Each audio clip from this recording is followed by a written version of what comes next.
Pareciera ser que no es así, pero hoy inicia la segunda y última quincena de este último mes del año 2020. Y nosotros aquí en TN23, en su programa La Medida, estamos listos. Buenas noches. Hola Sandy, ¿cómo estás? Muy bien, Julio, muy buenas noches. Gracias a ustedes por honrarnos con su sintonía y siempre preferirnos en este horario para conocer la noticia destacada y, por supuesto, conocer el análisis de las mismas. Así es. Bueno, hoy parece que se inició, llamémosle de esa manera, un proceso que ya, no sé, cuesta creer que se vaya a llevar a cabo, que es la elección de Cortes. Sin embargo, lo tenemos para punto de análisis porque aunque parece difícil e increíble, así es, Sandy. Así es. Vamos a iniciar entonces con nuestro análisis. El tema de elección de Cortes ha iniciado el camino legal.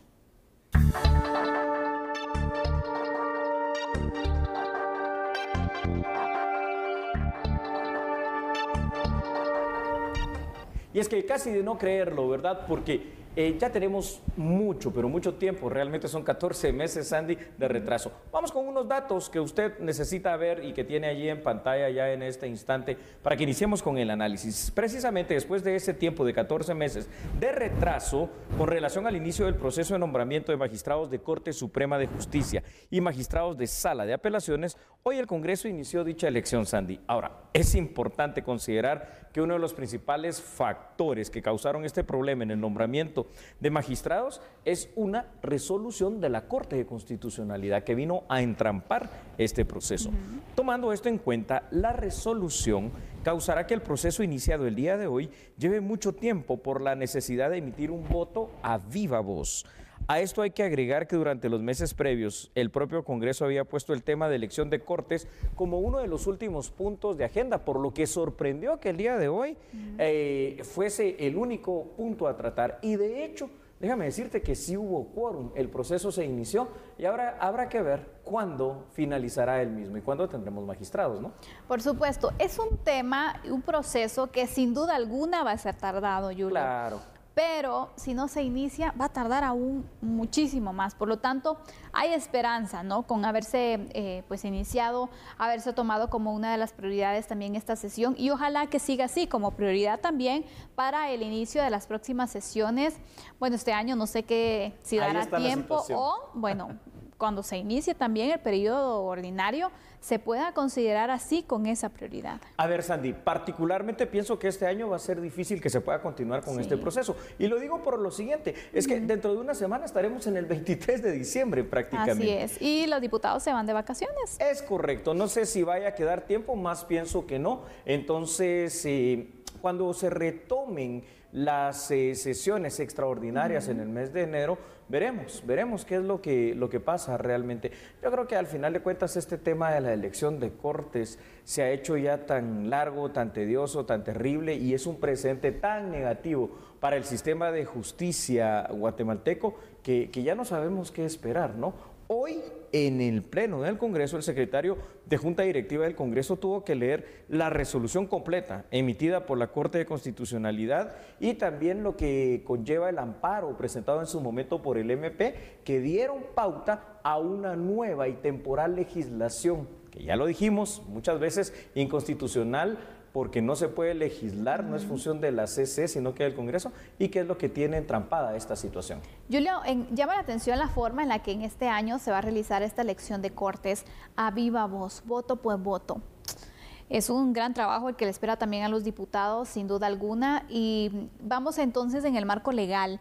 ¿Cómo se toma? Porque esto al final fue por una orden de la Corte de Constitucionalidad, aunque sabemos que el proceso está legislado y está de diferente manera también. Así es. ¿Cómo tomamos en cuenta eso? Recalco para iniciar esto que me preguntas algo. Es evidente que cuando en 1985 los constituyentes crearon la constitución que tenemos vigente y positiva el día de hoy, no pensaron en aquel momento en cómo iban a evolucionar las cosas y le dieron un poder sin límite, porque no hay una instancia donde recurrir a las resoluciones de la Corte de Constitucionalidad. Eso ha permitido, en el abuso de la aplicación del derecho constitucional aquí en Guatemala y en la politización de la justicia, el que la CC prácticamente se constituya en un ente legislador, en un ente ejecutivo y en un ente que juzga. Por ello, esta situación que tú preguntas se torna bien complicada. Cada uno de los candidatos, estamos hablando de 26 magistrados de la Corte Suprema de Justicia, 13 titulares y 13 suplentes, y más de 190 magistrados para que se logre entre suplentes y titulares conformar sala de apelaciones, que se tendrá que votar a viva voz, yo sí, yo no, por esta o por tal otra razón. Esa es una situación que no está contemplada en ley, lo cual lo hace ilegal. Lo hace ilegal.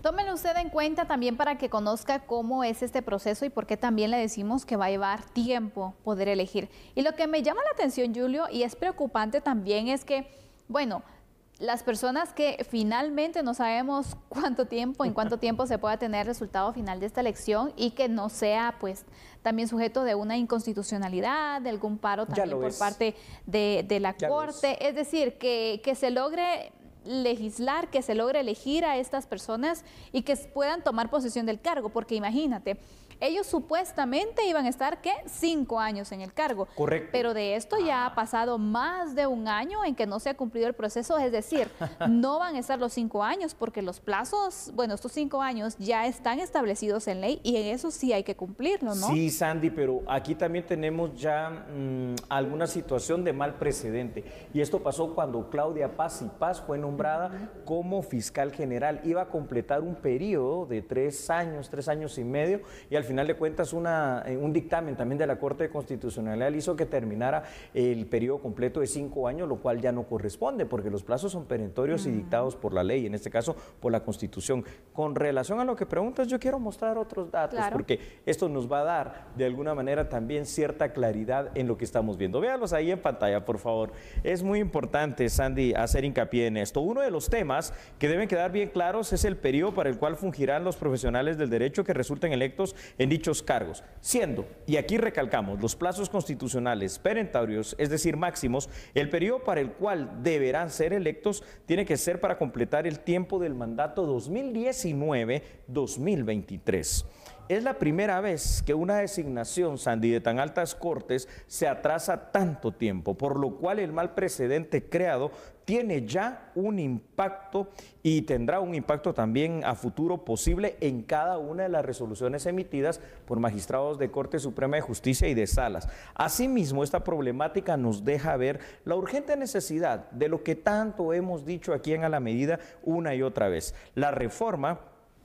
En cuanto al proceso de nombramiento de los magistrados, se debe privilegiar la experiencia a través de la carrera judicial. Es evidente que debe desaparecer este tema en las comisiones de postulación que vinieron a politizar esta situación, pero es evidente también que el sistema de justicia en su conjunto tome una conciencia de que la Constitución debe ser respetada, le guste o no le guste a quien sea, sin ningún otro interés. Y esto debe empezar por la misma Corte de Constitucionalidad, que hoy por hoy, entre otras razones, dentro de este tema de la resolución emitida por ellos, pues nos tiene yo no diría en ascuas, nos tiene en estos trapos de cucaracha dentro del sistema de justicia nacional. Totalmente, Julio. Entonces vemos las consecuencias que también ha traído no poder llevar a cabo este proceso, pero aparte de ello es que da cierta esperanza, te diría, que se inicie con el proceso, pero también sigue la incertidumbre legal, Julio, y esto es algo muy grave para nuestro país, en temas económicos, en temas de inversiones, en varios aspectos realmente necesitamos esa claridad. Bravo, Sandy. Lo hemos dicho también, ¿cómo vamos a atraer inversión? ¿Cómo vamos a traer una mejoría para nuestra población si no le brindamos primero a nuestro Estado de Derecho en esta débil democracia, con estas situaciones que vemos que están fallando mucho en la misma, y a este balance de los 3 poderes estatales no le damos certeza jurídica? Y la certeza jurídica nace del cumplimiento estricto, a pie de puntilla, lo que dice la Constitución, sin ninguna otra interpretación, porque la Constitución es Constitución, por parte de las mismas autoridades, en este caso de los órganos tan altos como las Cortes, y en este caso la Corte de Constitucionalidad. Si no cambiamos eso, va a ser muy difícil para Guatemala, Sandy. Totalmente. Entonces, el llamado es que los órganos, las instituciones que tengan relación, que la Corte incluso de Constitucionalidad pues tome con seriedad este tema, y que si hay algún punto que ellos ven que no se está realizando en el marco de la ley, porque obviamente ellos deben de velar por el cumplimiento, o al menos eso se debería hacer sin caer en la politización de los temas. Es correcto. Que puedan guiar incluso al Congreso, indicar, bueno, porque aquí lo que urge es poder finalizar este procedimiento, ya no más atrasos, más de un año desde que se debió realizar la toma de posesión de los magistrados de Corte Suprema de Justicia, de salas de apelaciones, y ya no puede pasar más, que sea... Hablamos de unidad del país, que se inicie entonces con procesos como esos, que se inicie con estas instituciones para que de esa forma también se vaya fortaleciendo el sistema de justicia, Julio. Es correcto, Sandy.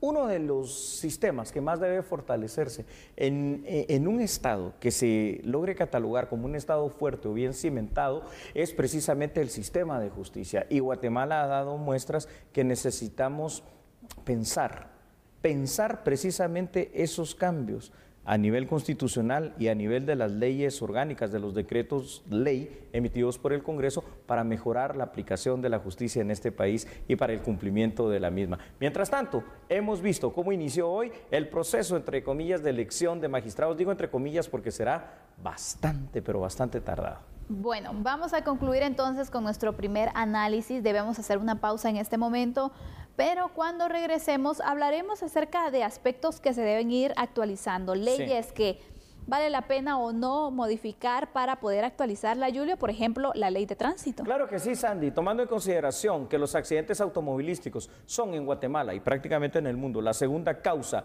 de decesos, pues vale la pena analizarlo. Pero, mientras tanto, usted no cambie, solo recuerde algo, nosotros somos a la medida.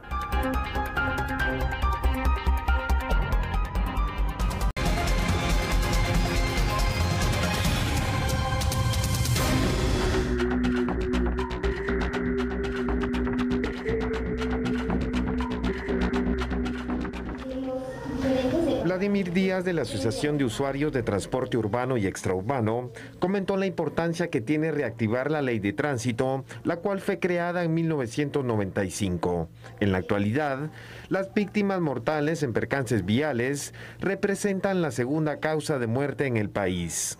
Personas que resultaron con secuelas al ser víctimas en un accidente de tránsito mencionaron las necesidades que atraviesan en la actualidad. Tal es el caso de doña Araceli Chan, quien perdió una de sus piernas al ser atropellada hace 10 años en un sector de la zona 7, hecho que cambió su vida y la de sus hijas. Tengo 10 años de mi accidente, estaba en el periférico, como le digo, iba a trabajar para mi casa, pero el hombre se subió al arriate. Y ya no se supo nada de que lo agarraron y pagó el fianza y anda huyendo, ¿verdad? Y hasta aquí pues no recibo ni una ayuda de nadie. En el periférico dijeron que habían cámaras ahí, pero ya después mi accidente ya no fue un carro, no, que fue una camioneta. Eso dijeron, ¿verdad? ¿Y de qué cuenta si el muchacho venía con 3 amigos más, pero venía a bolo y se subió a la rieta, ¿verdad? Yo no me pude ni tirar para acá ni para acá, porque como pasan carros, ¿verdad? Otro caso es el de don Rafael Caal, quien fue víctima de un accidente de tránsito en Alta Verapaz. Lastimosamente perdió su brazo derecho. Como yo sufrí el corte del brazo superior derecho, me cortaron el superior derecho, me amputaron el brazo superior derecho y también tuve unos ligamentos en el estómago. Yo no puedo hacer otra clase de trabajo más que buscar un trabajito así fácil. Por ejemplo, vender prensa, vender diario, pues no es pesado, no es costoso, ¿verdad? Pero sí me ha estado afectando un poco porque no hay ganancia, no deja nada, más que todo solo para llevarle a la familia de cada día, ¿verdad? Estadísticas de la Unidad Nacional por las Víctimas de Accidentes de Tránsito señalan que desde 1995 se han registrado 700,000 muertes en accidentes de tránsito. La ruta interamericana es la que más casos reporta y en promedio se registran 7 accidentes al día.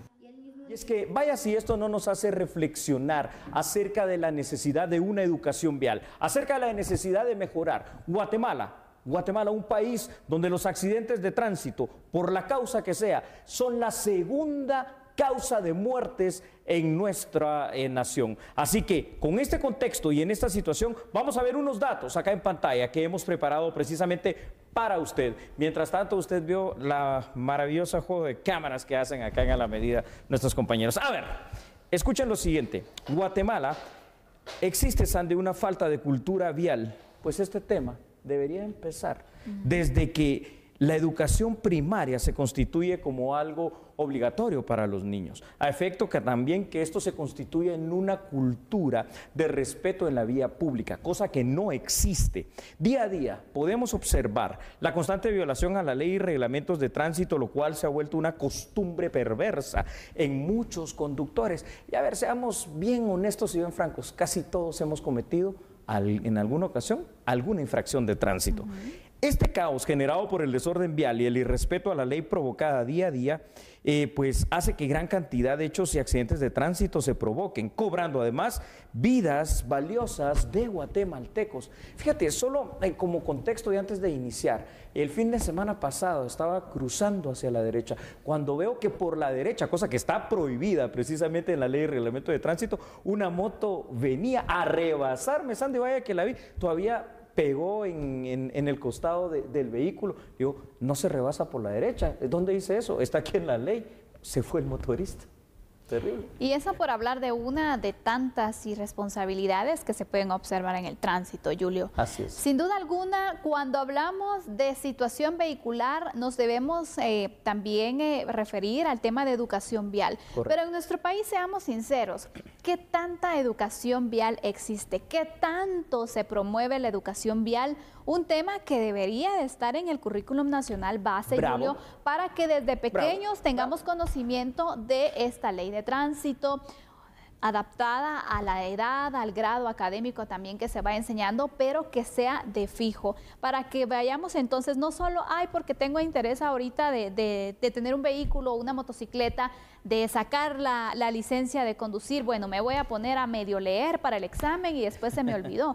No, debería ser una constante. Sandy, lo que pasa aquí lo hemos hablado en muchas ocasiones. La educación es uno de los grandes pilares fundamentales en toda nación. Y la educación vial, tú lo has dicho, definitivamente que lo es. Pero, a ver, seamos muy sinceros en algunas situaciones.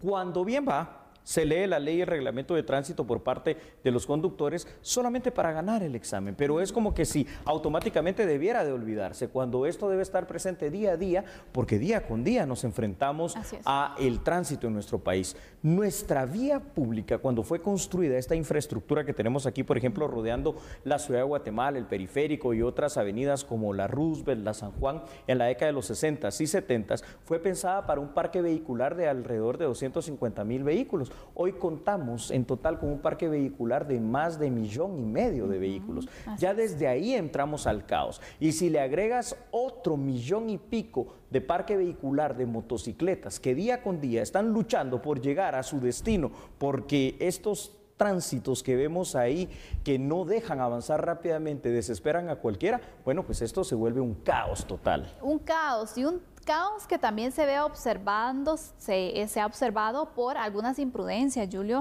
que se pueden observar. Entonces es necesario sí o sí que se deba revisar la ley. Yo creo que, bueno, la ley de tránsito data de los 90s y ya para este tiempo, 95, muy bien. Imagínate, ya necesita irse actualizando. Las sanciones es uno de los puntos que distintos sectores han tratado, deben irse actualizando porque parece que son pues muy mínimas, pero aparte también las responsabilidades. ¿Cómo logramos hacer entender a las personas que una irresponsabilidad que tengan conduciendo puede tener serias consecuencias? Porque hay muchas personas que han perdido la vida, Julio. Totalmente. Hay muchas personas que han quedado con lesiones de por vida que les impide incluso desarrollarse plenamente o poder trabajar cuando son ellos el sustento de sus hogares. Es decir, las secuelas que quedan son grandes para muchas personas y en algunos casos los responsables de causar este daño están libres como si nada. con total impunidad. Y bien lo has dicho tú, 25 son los años ya que tiene vigente y positiva la ley de tránsito, necesita una urgente modificación, sobre todo con el tema de las penas, porque ya lo hemos dicho, cuando un guatemalteco se va, por ejemplo, a Estados Unidos, que es uno de los grandes destinos, automáticamente ahí empieza a cumplir todas las normas de tránsito, porque sabe que las multas pecuniarias son ahí muy fuertes. Y hasta lo dicen, imagínate, es que allá es diferente, entonces no. Aquí también se debería hacer algo, Julio, pero por ejemplo, a ver, también es otra situación, el sistema ya es distinto. Por ejemplo, si una persona tiene varias infracciones o varias consecuencias, también tiene un castigo en su licencia. A eso quiero llegar, y entonces vamos a pedirle a nuestra producción que ponga por favor aquí en pantalla estos datos. Y escuche usted lo siguiente, ¿no? Porque aquí en A la Medida nos gusta analizar todo esto. En el mundo y en Guatemala los accidentes viales cada día son más y cobran más muertes. Alternativas de solución, sí las hay. Número 1, hacer una reforma legal, creo que es indispensable. Luego, otra alternativa viable sería la obligatoriedad. Imagínate tú, Sandy, escucha esta propuesta que hemos planteado aquí en A la Medida. Para que todo conductor pueda sustentar cada cierta cantidad de años, por ejemplo, cada 5 años, otra vez un examen para constatar su pericia al manejar y para constatar nuevamente su conocimiento de la ley, que no sea solo única vez, sino que se vuelva algo periódico. Asimismo, podría implementarse, como en otros países, lo que tú estabas hablando, un sistema con puntos para la licencia, los cuales se van restando si se va cometiendo infracción tras infracción hasta llegar a perderla en los casos y hechos más graves. En este, como en otros muchos temas que afectan a la sociedad guatemalteca, la educación definitivamente representa la principal arma para la prevención de accidentes. Por ello, la reforma al currículo nacional base, incluyendo este tipo de aspectos que son hoy por hoy a lo que se va a enfrentar cada uno de los niños cuando crezca, pues obviamente tenemos que hacerlo parte de la educación cotidiana.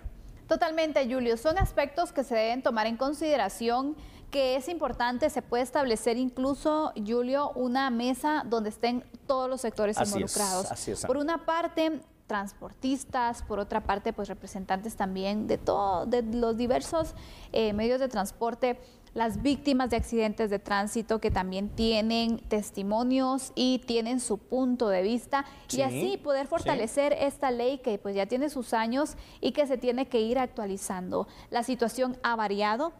Es increíble que los accidentes de tránsito sean la segunda causa de muerte en nuestro país.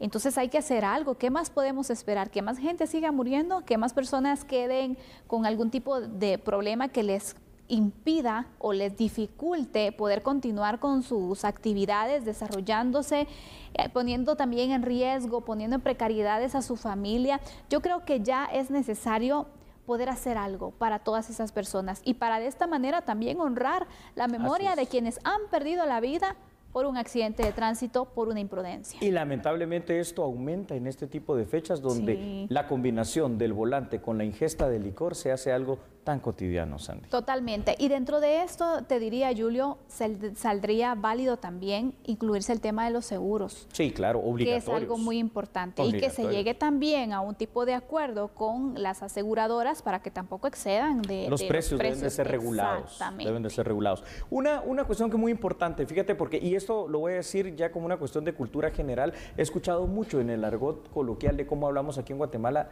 la gente se refiere, hay mucho tráfico, y realmente no es esa la acepción correcta. La palabra correcta es lo que dice la ley, tránsito. ¿Por qué? Porque el tránsito es algo que va en movimiento constante, en movimiento continuo, por eso va transitando. La palabra tráfico se utiliza para cuando se va a pasar alguna mercadería, ya sea de manera legal o de forma ilegal, como el tráfico de drogas, el tráfico de personas y otra situación. Solo para que nos quede claro que la acepción correcta para referirnos a los vehículos en movimiento es el tránsito. Así es, Julio. Y en el tema de la ley, ¿qué otros puntos crees tú que sería oportuno poder incluir o poder fortalecer? Sandy, yo creo que uno de los puntos más importantes es hacer realidad, pero es decir, con la fuerza del caso, que lo que se dijo en su momento, y han pasado muchos años atrás, tú me recordarás cuántos, yo ahorita no lo tengo en mente, de que se iba a poner reductores de velocidad al transporte público y al transporte pesado, sea una realidad, es decir, que se implementen ese tipo de controles, que las policías municipales de tránsito pues puedan mejorar también su actuar con una ley de tránsito que les permita inclusive sancionar hasta con quitar la licencia de por vida, y que por supuesto también otro ente que ayuda mucho en la prevención de los accidentes de tránsito pueda tener todavía más oportunidad de sancionar, y me estoy refiriendo a Provial. Yo sé que muchos de ustedes todavía no lo saben, pero con una modificación legal de este año, hace más o menos 2-3 meses atrás, Provial ya puede emitir sanciones, y eso es algo que todavía la gente no conoce. Pero fuera de eso, fuera de mejorar ese tema coercitivo que es necesario, necesitamos mejorar, ante todo, la educación vial. Y eso empieza desde pequeñito. Poner a los niños a que aprendan las señales de tránsito de una forma lúdica, de una forma de juego, de algo que a ellos les guste, pero que impacte en su corazón y en su mente. Totalmente. Tenemos que tener en cuenta estos puntos que hoy hemos dado a conocer, para que se pueda reducir así los accidentes, se puedan reducir las muertes, y para que tengamos también, Julio, un mejor manejo y conocimiento de nuestra legislación en el tema del tránsito. Bravo. No es solamente tomar un vehículo, sino también las responsabilidades que eso contrae. Tú lo has dicho, Sandy. Gran conclusión para este tema. Cuando regresemos de la pausa, de una vez te digo, Sandy, televidentes, vamos a hablar una vez más de capturas de malos agentes de la Policía Nacional Civil. Lo bueno que se están haciendo, lo malo es que todavía falta eliminar esa situación y esa famosa autodepuración en la institución policial. Pero de momento haremos una pausa y regresamos con este análisis. Lo invitamos a seguir en sintonía. Así es. ¿Sabe una cosa? A esta hora, acá por TN23, usted sabe que está viendo A la Medida.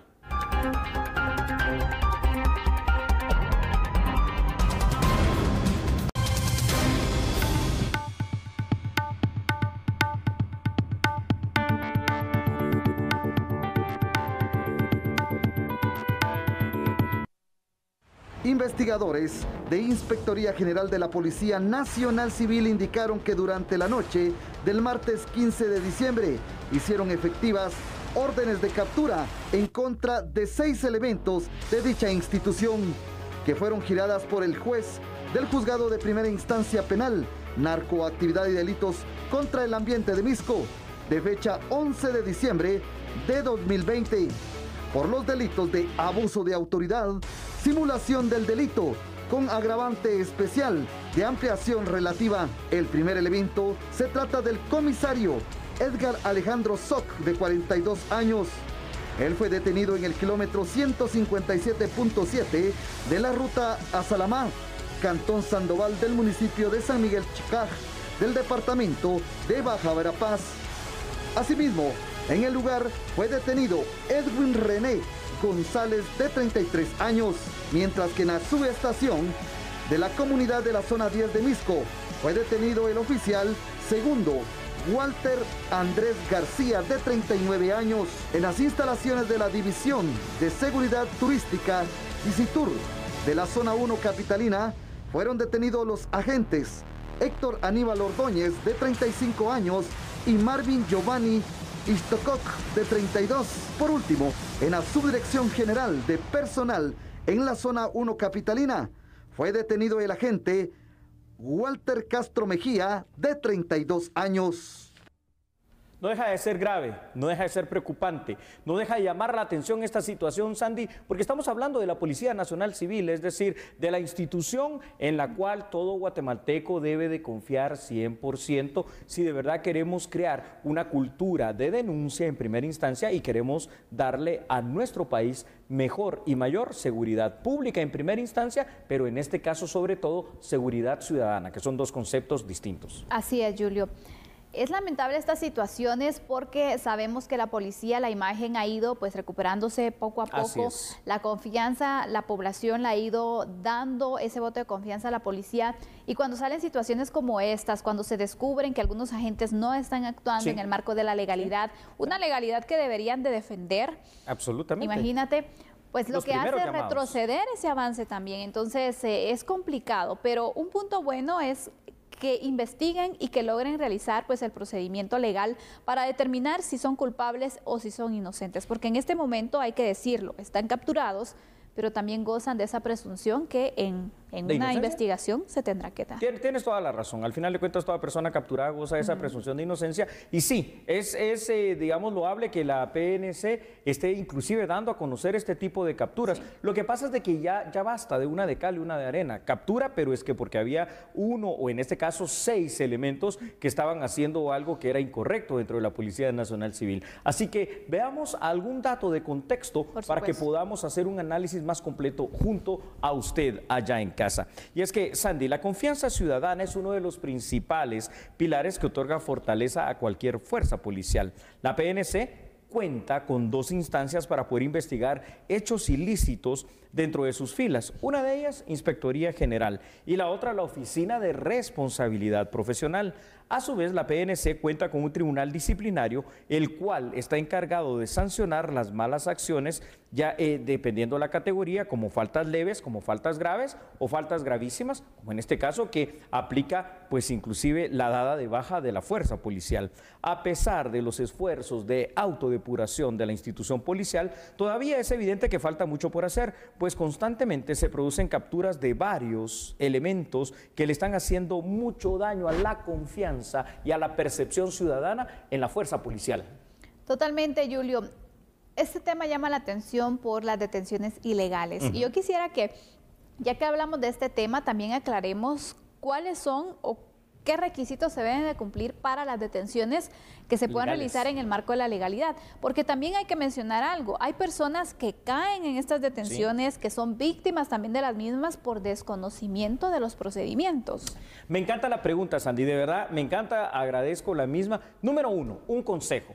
Le aconsejo a todos los televidentes que están viendo A la Medida que compren, que inviertan 15 quetzales, compren una Constitución. ¿Saben por qué? Porque esos pocos artículos de la Constitución nos dicen mucho de lo que debemos de conocer y saber. Número 2, le ruego por favor apunte y vaya a revisarlo en su Constitución, ya sea digital o mejor física cuando la tenga. Artículo 6 de la Constitución dice el epígrafe, es decir, lo que es el título, detención legal, así lo dice.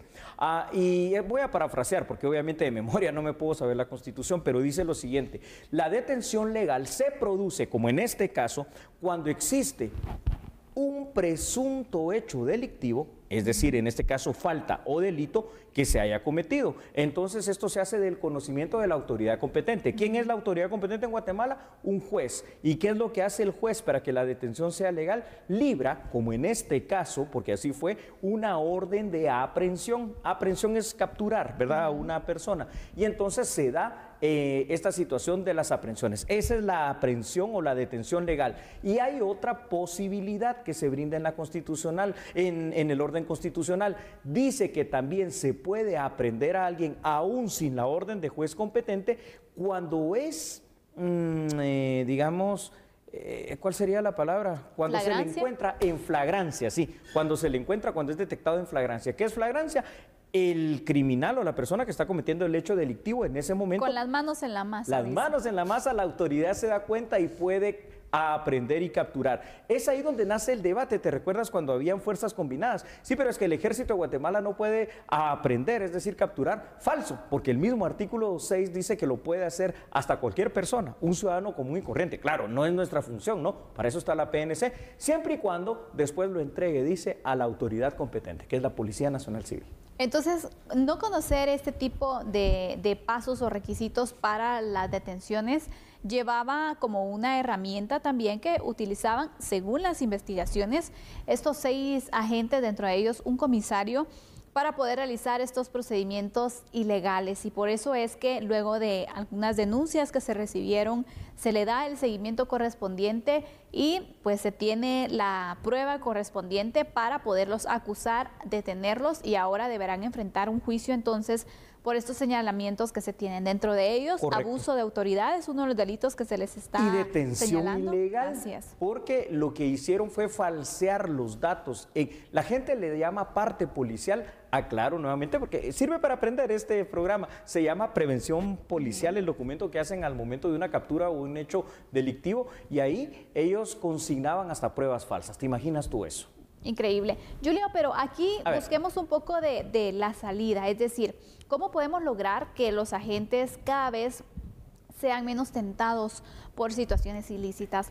Hay que tomar en cuenta algo, y es que para ser un agente de la Policía Nacional Civil son 6 meses de preparación los que se tienen. Algunos incluso lo toman, bueno, como no hay trabajo y es trabajo fijo, se van para ahí, pero también está, por un lado, te diría, el tema de la vocación para ser un agente. Claro, y esto me lleva, para empezar a responder tu pregunta, a pedirle a la producción de la medida que comparta, por favor, datos acá para que empecemos a hacer el análisis y lo complementemos tú y yo con lo que tenemos que decir. Una de las causas principales para que la vocación de los policías no sea tan fuerte, se encuentra en la mala preparación, Sandy. Los bajos salarios y también las condiciones deplorables en la que ejercen su trabajo. Te decía en uno de estos temas que hace como aproximadamente un mes atrás tuve la oportunidad de hablar con uno de los altos comisarios jefes de PNC y nos hacía hincapié en esta situación. Otra de las instancias policiales que debería fortalecerse para mejorar, Sandy, la calidad de sus elementos es en primera instancia la unidad de verificación y análisis, la denominada UVA, que es el primer filtro para determinar qué tipo de personas están ingresando a la fuerza policial. Lo que tú dices, si lo hacen porque no hay para dónde como destino o porque de verdad tienen una vocación. La reforma policial verdadera debe pasar primero por una reclasificación de puestos y de salarios, por una profesionalización a nivel universitario en la formación de sus elementos. Pero Sandy, también, asimismo se requiere de una evaluación constante de la fuerza policial, tanto en sus niveles tácticos y operativos como en los niveles teóricos, el conocimiento de la ley y obviamente aumentar la fuerza policial a esos famosos 70,000 elementos policiales, pero que no solo signifiquen cantidad, que signifiquen calidad.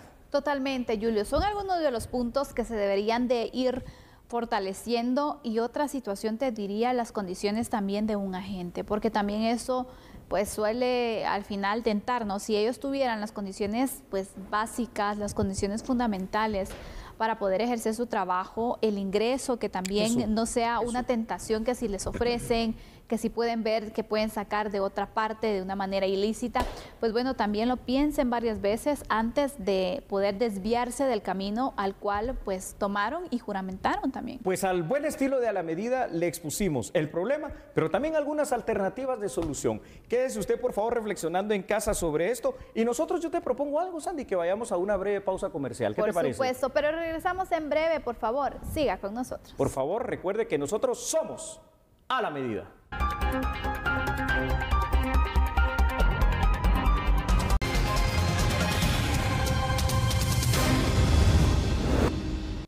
Muchas gracias por continuar con nosotros. La SAT facilitó un software para el Ministerio Público para que de esta manera puedan obtener información y continuar con las investigaciones en contra de estructuras criminales. El software cuenta con altos estándares de protección y será utilizado en primera instancia por las fiscalías de narcotráfico y lavado de dinero, pero ampliará su nivel de servicios a otras unidades del MP.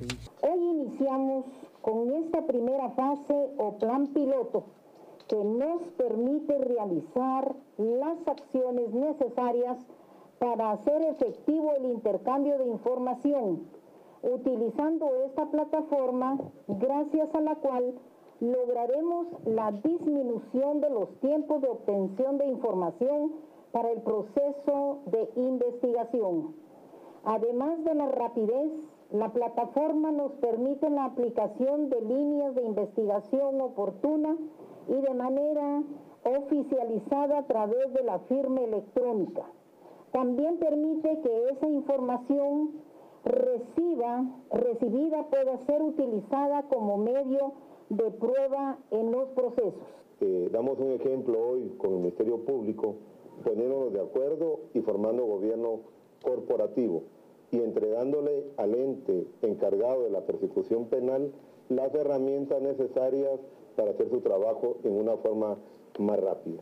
Se ha creado todo un sistema de seguridad donde sabremos quién es el responsable también del uso de la información, las fiscalías que están autorizadas tienen un responsable, quien ha designado la señora fiscal, así que también hay control de quién va a acceder a esa información. No significa que todos los fiscales tengan acceso, sino significa que los encargados en cada fiscalía tengan acceso a la información. Ha llegado el momento que no nos gusta, que es el de decirle hasta pronto y hasta mañana, pero eso sí, a las 21 horas del día, en este caso de la noche de mañana, aquí lo esperamos por TN23 porque somos a la medida. Cuídese mucho, descanse, lo esperamos mañana a las 9 de la noche. Chao.